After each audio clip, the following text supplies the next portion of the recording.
職場で関わるとメンタルを削る人の共通点。あなたの職場にいるその人、もしかして知らず知らずのうちにあなたのメンタルを削っていませんか？なんだか一緒にいるだけで疲れる。会議が終わるとぐったりする。職場は人生の大部分を占める重要な場所です。しかし、なぜか職場に行く時が重くなったり、原因不明の疲労感や憂鬱な気分を抱えたりすることがあります。もしかすると、それは職場にいるメンタルを削る人の影響を受けているのかもしれません。今回は心理学的に見たメンタルを削る人の共通点とその対策について掘り下げていきましょう。無言の不機嫌をまき散らす人。職場の空気を重くする人は、たとえ直接何も言わなくても周囲に大きな影響を与えます。無言のため息、不愛想な態度、無視に近い対応。こうした不機嫌アピールは言葉以上の圧力となり、場の雰囲気を支配します。心理学では情動感染という現象があり、人は無意識に他者の感情を模倣してしまいます。具体例、新しい企画案を出した途端、上司が腕を組んでため息をつき、会議室が静まり返る。他のメンバーは波風を立てないために無難な意見に切り替えようと考え、結果として誰も自由に発言できなくなる。人は相手の機嫌を無意識に自分の責任だと感じ、怒らせないために自分が我慢しなければと思い込みがちです。これが続くと、仕事そのものが相手の機嫌を取る作業に変質し、やりがいや自己肯定感を失います。対策。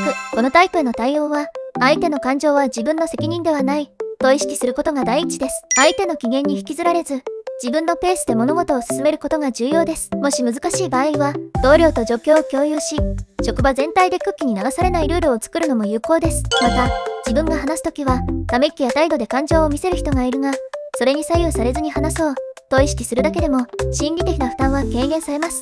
他人の手柄を横取りする人。これは私の提案です。と堂々と宣言し、他人の努力を自分の成果のように語る人。職場で出会うと、最も不快感とストレスを与えるタイプの一つです。他人の成功を認めることが、自分の価値を脅かすと感じ、平気で手柄を横取りする。背景には承認欲求の強さや自己愛があり、心理的には自己肯定感の不足が関係しています。こうした人は評価されることを最優先に考え、他人の成果を踏み台にすることに罪悪感を抱きません。短期的には目立ちますが、周囲の信頼を確実に失い、人間関係を壊す要因となります。特に自分があまり働いていないのに、他人の成果をあたかも自分がやったかのように発表する人は、チームのモチベーションを一気に下げる存在です。具体例、あるプロジェクトで同僚が夜遅くまで残って資料を作成したとします。しかし、プレゼンの場で、この資料は自分がまとめた、と平然と言い放つ上司がいたらどうでしょうか？当人は評価され、頑張った人は影のまま。これが続けば、正直者が損をする、という空気が広がり、職場全体の士気が低下します。これは、自己愛性パーソナリティ、ナルシシズムの典型的な特徴です。自己評価を不自然なまでに高く保とうとするあまり、他人の功績すら奪うことを厭わない。表面上は堂々として頼れる人物に見えるかもしれませんが、近くで働くと、自分の努力が正当に評価されないという大きなストレスを抱えます。対策、成果物やアイデアはメールやチャットで記録を残す。この部分は誰々さんの貢献が大きいです。と会議で事実を明確にする。評価の場面では自分の貢献をしっかり言葉にする。横取りを防ぐには、自分の成果を可視化することが鍵です。噂話や陰口をばらまく。ネガティブ伝染者。聞いた？あの人、最近仕事の調子が悪いらしいよ。こうした一言は、職場の空気を瞬時にネガティブに変えます。ネガティブ伝染者は、表向きは親しげでも、裏では他人の悪口を広めます。ターゲットにされると、言われのない噂が広がり精神的に追い詰められることもあります。このタイプは、相対的優越感を得るために他人を貶めます。他人を下げることで自分が上に立っていると感じ、安心するのです。具体例、誰々さんは上司に嫌われている。あの人、今度クビになるらしいよ。こうした根拠のない噂を流されると、本人だけでなく周囲の信頼関係まで崩壊します。対策、噂話を聞き続けると、自分もネガティブ思考にとらわれ、メンタルが削られます。知らなかった、興味ない、と軽く流し、同調しない、話題を変えて、この人とは悪口が盛り上がらない、と印象づける。悪質なら、記録を残し上司や人事に相談する。できない理由ばかりを口にする否定型。新しい提案をすると、必ず、それは無理、そんな前例ない、と否定から入る人がいます。こうしたタイプは、自分が変化することを恐れ、強く現状維持を望む傾向があります。心理学では、これを固定マインドセットと呼びます。挑戦を避け、失敗を自分の能力の否定と捉えるため、何か新しい行動そのものを止めようとするのです。例えば、あなたが SNS マーケティングを導入しませんかと提案したとしましょう。すると、返ってくるのは、炎上したらどうするのというリスクの羅列。これが続くと、職場の雰囲気はどんどん保守的になり、新しいチャンスを逃してしまいます。こうした人の影響下にいると、自分のやる気や発想力が萎縮してしまい、挑戦するだけ損だ、と感じるようになりかねません。対策できない理由ではなく、どうすればできるかと問いかける。小規模な試みを繰り返し、成果を実績として見せる。自分のアイデアを否定されても、必要以上に落ち込まないメンタルを鍛える。否定型に飲み込まれないためには、周囲の意見を一度受け流し、まずは試しに行動して結果を示すのが効果的です。成功の小さな積み重ねが、相手の否定を無力化します。常に自分は被害者だと訴える人、また上司に怒られた、自分ばかり損している。こうした愚痴を延々と聞かされると、こちらの気力まで削られます。このタイプは常に、自分は不公平な扱いを受けている。誰も評価してくれない。と繰り返し嘆き、周囲に同情や肯定を求め続けます。心理学的には、自己憐憫と呼ばれ、自分をかわいそうな存在に仕立てることで精神的なバランスを保とうとする防衛反応です。しかし、こうした話を繰り返し聞かされると、聞き手は無意識のうちに相手の感情を背負い込み、メンタル疲労を蓄積します。結果として、この人と話す時が重くなる、と感じるようになり、職場の人間関係もギクシャクしてしまうのです。具体例、昨日も終電まで残業させられたんだよ、と何度も同じ愚痴を繰り返す人。最初は共感できても、回数を重ねるたびにこちらの感情はすり減り、集中力も奪われていきます。このタイプは、自分は悪くない、と思い込み、問題の本質に向き合うことを避けがちです。責任を外部に置くことで安心感を得ようとしますが、周囲から見ると不満ばかりをまき散らす存在になりかねません。対策、共感は最初の一度にとどめる。それは大変だね。次はどうしたらいいと思うと建設的な解決策に話題を切り替える。口が延々と続く場合は、ごめん、今は手が離せない。とやんわり距離を置く。巻き込まれないためには、感情を受け止めるのは一瞬。解決に向ける時間を長くがポイントです。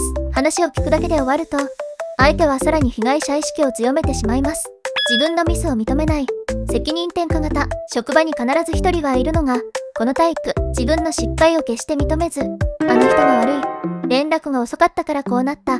と言い続ける人です。こうした態度が続くと、チーム内の雰囲気は一気に険悪になり、問題解決の時間がただの言い訳合戦に変わってしまいます。このタイプは、失敗を認めることが自己否定に直結してしまうため、無意識に他者を攻撃してしまう傾向があります。心理学では、こうした行動は、自己防衛規制の一種とされ、低い自尊心を守るために外部要因を常に探し、責任を押し付けることで、自分は悪くない、と思い込みます。事例、会議で資料の不備を指摘されても、依頼が曖昧だったから、連絡が遅かったから、と言い訳を重ねる上司や同僚。これでは誰も問題の本質に向き合えず、チームの成長も妨げられます。対策、仕事のプロセスや責任の所在を明確にし、メールや議事録で記録を残す。感情的にならず、どう修正するか、という建設的な方向へ議論を戻す。必要に応じて第三者、上司やチームリーダーを交え、冷静に事実を共有する。他人の時間を平気で奪う。時間泥棒。ちょっと話したいんだけど、と言いながら、結局1時間も雑談を続ける。あるいは、目的のない会議を延々と開いて結論が出ない。こうした時間泥棒は仕事の効率を著しく下げ、メンタルをじわじわ削っていきます。時間泥棒の多くは心理的に孤独感や強い承認欲求を抱えていることが多いです。雑談や長時間の会議を人とのつながりを確認する場として使ってしまうため、相手の時間を奪っている自覚がありません。具体例、15分で終わるはずの会議が話が脱線して1時間以上続く。ちょっと相談したい。と呼び止められたら、終わる頃には他の仕事が全く進んでいない。これが日常的に起きると、自分の作業時間を守りたいのに奪われている。というストレスが積み重なります。対策、会議には事前に明確なアジェンダを用意し、時間枠を決めておく。この後10分しかないので、と最初に伝え、時間の上限をはっきり示す。雑談を長引かせないために、予定を共有し、今日はこのと作業がある。とやんわり断る。この2タイプに共通するのは、周囲のエネルギーを奪う。という点です。責任転嫁型は他人を消耗させ、時間泥棒は集中力を奪います。どちらも無防備に付き合うと、心の余裕がどんどん失われます。相手を変えようとしない。まずは自分の時間と感情を守る。これが最も重要な対応策です。他人の成功を素直に喜べない人。職場で昇進や表彰を受けた同僚に対し、でも運が良かっただけ、タイミングが良かったんだよ、と嫌味を言う人がいます。こうしたタイプは、他人の成果を目にするたびに、自分が劣っているように感じてしまうのです。心理学的に見れば、これは自己評価の低さや自己肯定感の不足から来る反応です。自分の中に、私は価値が低い、という思いがあるため、他人の成功を素直に祝福できず、冷たい態度や皮肉を返してしまうのです。このタイプの人は、他人を責めることで相対的に自分の立場を保とうとします。他人の成功、自分の失敗、という極端な認知にとらわれており、他人が評価されることを自分への脅威と感じてしまうため、無意識に攻撃的な言葉が出るのです。こうした心理の背景には、成功を奪われたくない、自分の価値を守りたい、という強い防衛反応があります。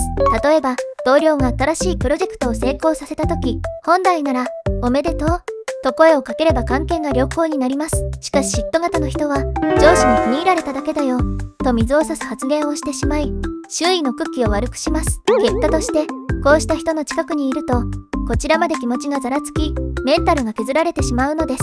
対策、他人の嫉妬心を刺激しないため、成功やプライベートの詳細を必要以上に話さない、嫉妬発言を正面から受け止めない、そうかもね、と軽く流し、深く関わらない、ネガティブな会話が続く場合は、話題を変えたり席を外すなどして接触時間を減らす、嫉妬が屈指で嫌がらせに発展する場合は、記録を取り、上司や人事に相談する。まとめ、職場で関わるとメンタルを削る人は、必ずしも悔いを持っているわけではありません。多くの場合、自己肯定感が低く、無意識のうちに他人のエネルギーを奪ってしまうのです。大切なのは、相手を変えようとするよりも、自分の心を守るための境界線を持つこと、です。